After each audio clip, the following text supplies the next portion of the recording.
विधानसभा चुनाव परिणामों पर आम जनता के अलावे नौकरशाही की भी नजरें टिकी। बेसब्री से लोग कर रहे हैं नतीजों का इंतजार। एग्जिट पोल के बाद प्रदेश में मुख्यमंत्री पद को लेकर राजनीतिक हलचल बढ़ी।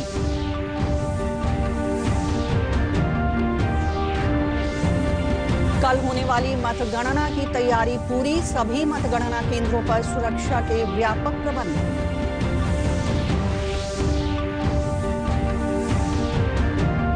और दरभंगा हवाई अड्डे से विमान सेवा शुरू, यात्रियों में उत्साह।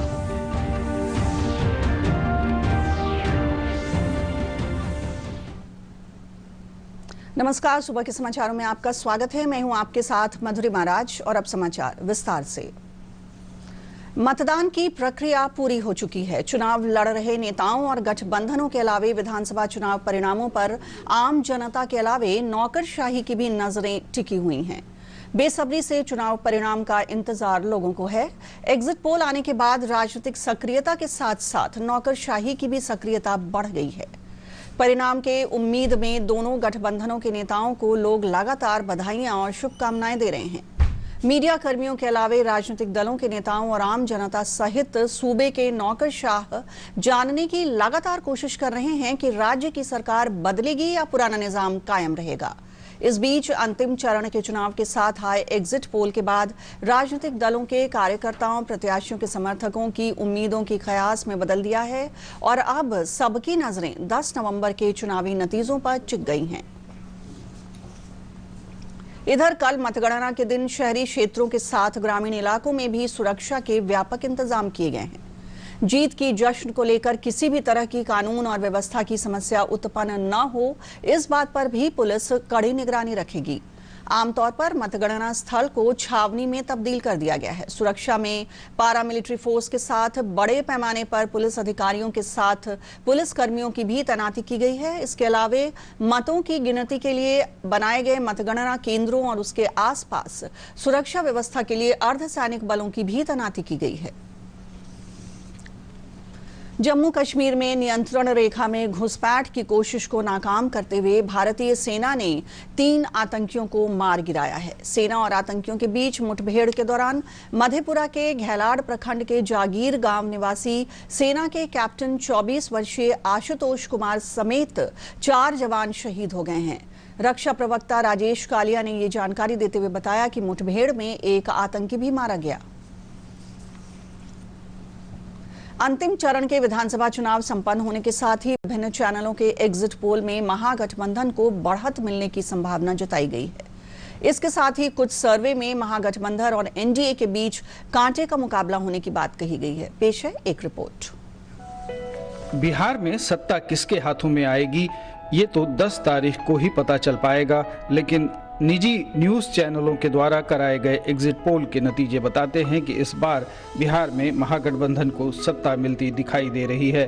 वैसे 4 चैनलों के आंकड़े बताते हैं कि एनडीए और महागठबंधन में कांटे की टक्कर है और आंकड़ों के थोड़े से उलटफेर से चौंकाने वाले नतीजे आ सकते हैं।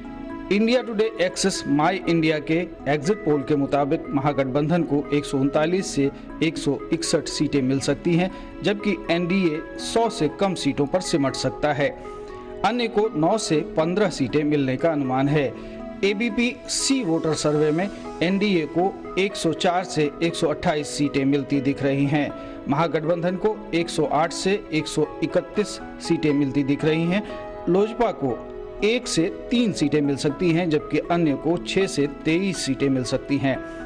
टाइम्स नाउ सी वोटर सर्वे के अनुसार महागठबंधन को 120 जबकि एनडीए को 116 सीटें मिलने का अनुमान है। वहीं लोजपा को 1 सीट मिलती दिख रही है। टुडेज चाणक्य के अनुसार महागठबंधन को 180 सीटें मिल सकती हैं, जबकि एनडीए को 55 सीटें मिलने का अनुमान व्यक्त किया गया है, जबकि अन्य को 8 सीटें दिखाई गई हैं। जन की बात रिपब्लिक के सर्वे के हिसाब से एनडीए 104 सीटों पर जीत दर्ज कर सकता है, जबकि महागठबंधन को 128 सीटें मिलने का अनुमान है। वहीं इसमें लोजपा को 7 सीटें मिलती नजर आ रही हैं। TV9 भारतवर्ष के मुताबिक एनडीए को 115 सीटें मिल सकती हैं, जबकि महागठबंधन की सीटें 120 के आंकड़े तक पहुंच सकती हैं। वहीं लोजपा को 4 और अन्य को भी 4 सीटें मिलने का अनुमान है। इंडिया टुडे एक्सिस माई इंडिया के एग्जिट पोल के मुताबिक बिहार के मुख्यमंत्री पद के लिए राजद नेता तेजस्वी यादव बिहार के 44% लोगों की पसंद हैं। तेजस्वी के राजनीतिक ग्राफ में तेजी से इजाफा हुआ है। वहीं इस रेस में नीतीश कुमार पिछड़ गए हैं। नीतीश को मुख्यमंत्री के तौर पर 35% लोगों ने अपनी पसंद बताया है। हालांकि बिहार का पूरा चुनाव इन्हीं दोनों नेताओं के इर्द गिर्द सिमटा रहा है। ये नीतीश के लिए एक बड़ा झटका माना जा रहा है। वहीं बिहार में 43% महिलाओं ने भी सीएम के तौर पर तेजस्वी को अपनी पसंद बताया है, जबकि 42% महिलाओं ने नीतीश को समर्थन दिया है। ऐसे ही अगर पुरुषों के आंकड़े देखें तो 37% ने नीतीश को अपनी पसंद बताया है। वहीं तेजस्वी को 44% पुरुषों ने अपना समर्थन दिया है। गठबंधन को मिलने वाले वोट प्रतिशत की बात करें तो महागठबंधन को बढ़त मिलती दिखाई दे रही है। सर्वे के अनुसार महागठबंधन को 44% वोट मिल सकता है, जबकि एनडीए को 39%। इसके अलावा चिराग पासवान की लोजपा को 7% वोट मिलता दिख रहा है। ब्यूरो रिपोर्ट, दूरदर्शन समाचार, पटना। कल मतगणना होगी और दोपहर बाद परिणाम आने शुरू हो जाएंगे। इससे पहले चुनाव लड़ रहे गठबंधनों के बीच मुख्यमंत्री पद को लेकर हलचल तेज हो गई है।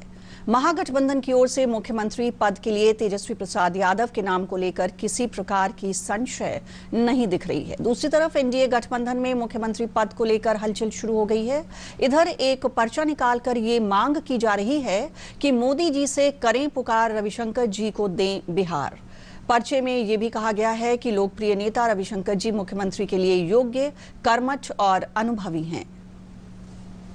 इधर केंद्रीय मंत्री अश्विनी कुमार चौबे ने कहा है कि मुख्यमंत्री नीतीश कुमार को केंद्र की राजनीति करनी चाहिए। बिहार में ये जिम्मेदारी उनको किसी योग्य उत्तराधिकारी को सौंप देनी चाहिए।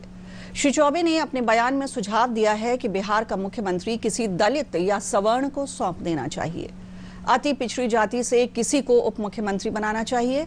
श्री चौबे ने कहा कि नीतीश कुमार ने बिहार को जंगल राज से मुक्ति दिलाई है। आज बिहार विकास के रास्ते पर है। श्री चौबे ने कहा कि अब समय आ गया है कि नीतीश कुमार को केंद्र की राजनीति पर विचार करना चाहिए।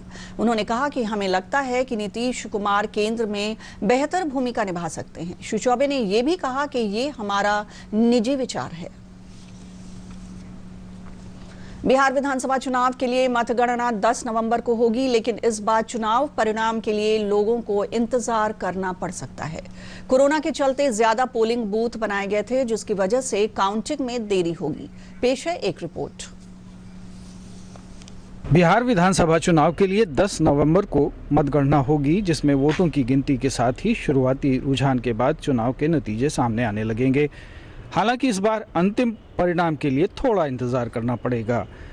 कोरोना काल में हो रहे चुनाव को लेकर बूथों की संख्या में 45% तक की बढ़ोतरी के कारण सभी बूथों के वोटों की गिनती में थोड़ा अधिक समय लगने वाला है। चुनाव आयोग के अनुसार मतगणना टेबल पर कंट्रोल यूनिट और वीवीपैट के केयरिंग केस को लाने के पूर्व उन्हें सैनिटाइज किया जाएगा। कंट्रोल यूनिट और वीवीपैट की डी सीलिंग और चुनाव परिणाम को प्रदर्शित करने के लिए प्रत्येक टेबल पर एक कर्मी प्रतिनियुक्त होगा। चुनाव आयोग ने सभी स्ट्रांग रूम की सुरक्षा व्यवस्था कड़ी कर दी है। यहाँ सीसीटीवी कैमरे लगाए गए हैं। कोई भी उम्मीदवार या दल के प्रतिनिधि इसे देख सकते हैं। चुनाव परिणाम बड़े पर्दे पर प्रदर्शित किया जाएगा। आयोग ने निर्देश दिया है कि कंट्रोल यूनिट के माध्यम से प्रदर्शित होने वाले चुनाव परिणामों को बड़े पर्दे पर प्रदर्शित करने की व्यवस्था की जाए, जिससे मतगणना एजेंट को असुविधा न हो। इसके अलावा चुनाव आयोग ने मतगणना केंद्र को मतगणना शुरू होने, मतगणना के दौरान और मतगणना के बाद इन्फेक्शन मुक्त किए जाने का भी निर्देश दिया है। साथ ही सभी केंद्रों के सभी प्रवेश द्वार पर सुरक्षा बलों की तैनाती की गई है। इसके लिए जिला निर्वाचन पदाधिकारी के स्तर से सभी जिलों में निर्देश जारी किए गए हैं।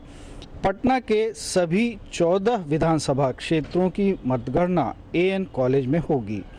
पटना में इस बार 7,000 से ज़्यादा मतदान केंद्र बनाए गए थे, जबकि हर बार 4,000 के आसपास मतदान केंद्र होते थे।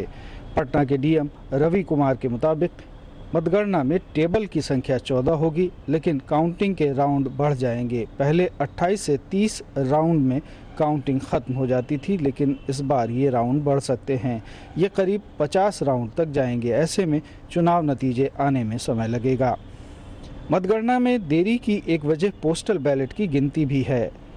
मतगणना में सबसे पहले पोस्टल बैलेट की गिनती की जाती है। इस बार 2.5 लाख पोस्टल बैलेट हैं, क्योंकि कोरोना के चलते अनेक लोगों ने पोस्टल बैलेट के जरिए मतदान किया था। ऐसे में मतगणना के नतीजों के लिए प्रत्याशियों के साथ साथ आम लोगों को भी इंतजार करना पड़ेगा। ब्यूरो रिपोर्ट, दूरदर्शन समाचार, पटना। और अब लेते हैं एक छोटा सा ब्रेक। हमारे साथ जुड़े रहिए अन्य महत्वपूर्ण समाचारों के लिए।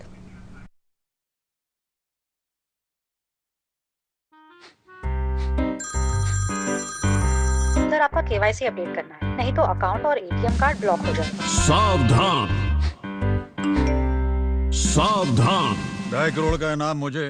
देखिए, अनजाने कॉल्स, फर्जी ईमेल्स, लिंक्स और जाली ऐप से अपना पिन, ओटीपी, पासवर्ड कभी भी किसी के साथ शेयर न करें। आप रहेंगे सावधान तो नहीं होगा नुकसान।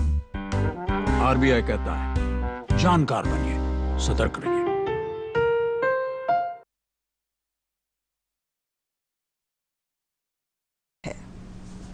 दरभंगा हवाई अड्डे से कल से हवाई सेवा शुरू हो गई है। दिल्ली, बेंगलुरु और मुंबई के लिए यहां से विमानों का परिचालन शुरू हो गया है। पिछले 20 सितंबर से ही इन तीनों शहरों के लिए टिकट की बुकिंग शुरू हो गई थी। हवाई सेवा शुरू होने से दरभंगा के अलावा मधुबनी, समस्तीपुर और सहरसा सहित मिथिलांचल क्षेत्र के लोगों को दिल्ली, मुंबई और बेंगलुरु जाने में काफी सुविधा होगी। दीपावली और छठ के दौरान भी इस क्षेत्र के लोग आसानी से अपने घर जाकर वापस जा सकते हैं। जब स्पाइस जेट का विमान यात्रियों को लेकर नवनिर्मित दरभंगा हवाई अड्डे पर पहुंचा तो विमान का स्वागत पानी के फव्वारे के साथ किया गया। साथ ही यात्रियों को स्वागत में फूलों के गुलदस्ते दिए गए।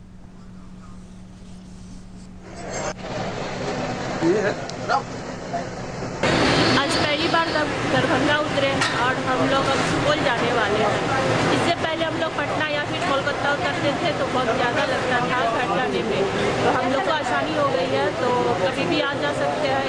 वन डे ट्रैवल अच्छा है। सबसे पहली जहाज में हम उसके साक्षी बनने जा रहे हैं, इसका तो अलग एक खुशी है। देखिए, फायदा तो बहुत सारा होगा। एक तो दरभंगा का एक पहचान अलग हो जाएगा, दूसरा में टूरिस्ट सेक्टर को बढ़ावा मिलेगा, तीसरा में यहाँ पर उद्योग धंधे या बाहर से बड़े बड़े शहरों से कनेक्टिंग हो जाएगा। तो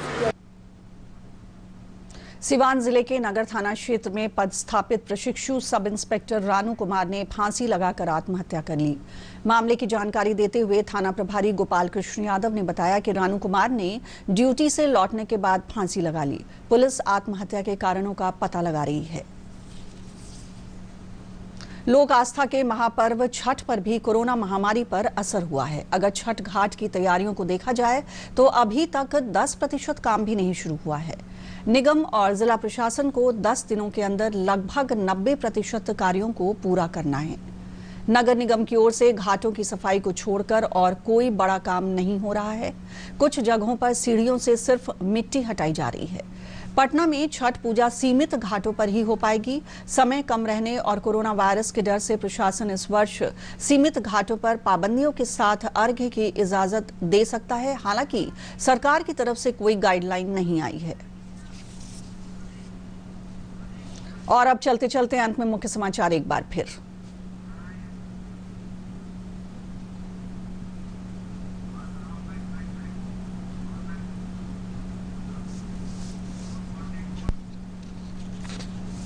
विधानसभा चुनाव परिणामों पर आम जनता के अलावा नौकरशाही की भी नजरें टिकी। बेसब्री से लोग कर रहे हैं नतीजों का इंतजार। एग्जिट पोल के बाद प्रदेश में मुख्यमंत्री पद को लेकर राजनीतिक हलचल बढ़ी।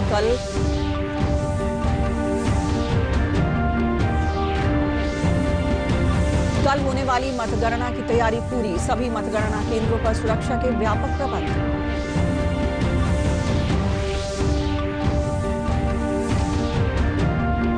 और दरभंगा हवाई अड्डे से विमान सेवा शुरू, यात्रियों में उत्साह है।